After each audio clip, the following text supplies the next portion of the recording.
গাজা যুদ্ধের ঢেউ আছড়ে পড়েছে ৬,০০০ কিলোমিটার দূরের আটলান্টিকের পারের দেশ যুক্তরাষ্ট্রে।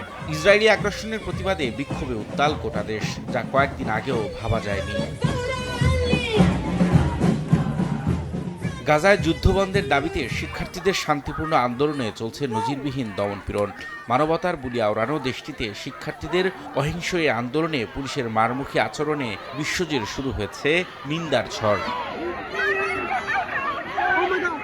এরপরও স্থানীয় সময় বুধবার দেশটির উইসকনসিন বিশ্ববিদ্যালয়ে শিক্ষার্থীদের ছত্রভঙ্গ করতে লাঠিচার্জ করে পুলিশ। এক পর্যায়ে আন্দোলনকারীদের তাঁবু গুঁড়িয়ে দেওয়ার পাশাপাশি চালানো হয় ধরপাকড়, আটক করা হয় বেশ কয়েকজনকে। শুধু উইসকনসিন নয়, এদিন নিউ ইয়র্কের কলম্বিয়া বিশ্ববিদ্যালয়ে নিরাপত্তা বাহিনীর বাধা উপেক্ষা করে বিক্ষোভ করেন হাজার হাজার শিক্ষার্থী। অবিলম্বে গাজায় হামলা বন্ধের দাবি জানান তারা।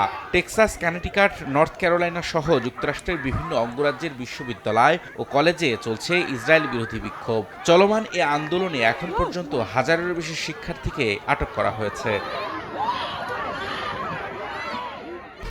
1, 2, 3 ঢাকায় জমি জিতে নিন 100% ক্যাশব্যাক সহ 20 কোটি টাকার পুরস্কার।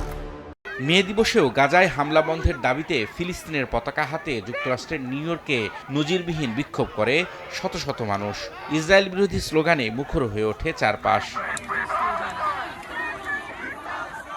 শিক্ষার্থীদের চলমান এ আন্দোলনকে ইহুদি বিদ্বেষী মনোভাব আখ্যা দিয়ে যেকোনো মূল্যে তা প্রতিহতের ঘোষণা দিয়েছে হোয়াইট হাউস। একই সঙ্গে আগামী সপ্তাহে ক্যাপিটল হিলে দেয়া বক্তব্যে প্রেসিডেন্ট জো বাইডেন আন্দোলনের নিন্দা জানাবেন বলে জানায় হোয়াইট হাউস। যুক্তরাষ্ট্র জুড়ে ছড়িয়ে পড়া শিক্ষার্থীদের এ আন্দোলনে পুলিশি ধরপাকড়ের তীব্র সমালোচনা শুরু হলেও এর পক্ষে সাফাই গাইলেন সাবেক প্রেসিডেন্ট ডোনাল্ড ট্রাম্প। এক নির্বাচনী প্রচারণায় অংশ নিয়ে ট্রাম্প বলেন, আন্দোলনকারীদের বিরুদ্ধে পুলিশ যে পদক্ষেপ নিচ্ছে তা বেশ উপভোগ করছেন তিনি। রবিউল ইসলাম আওলাদ, সময় সংবাদ।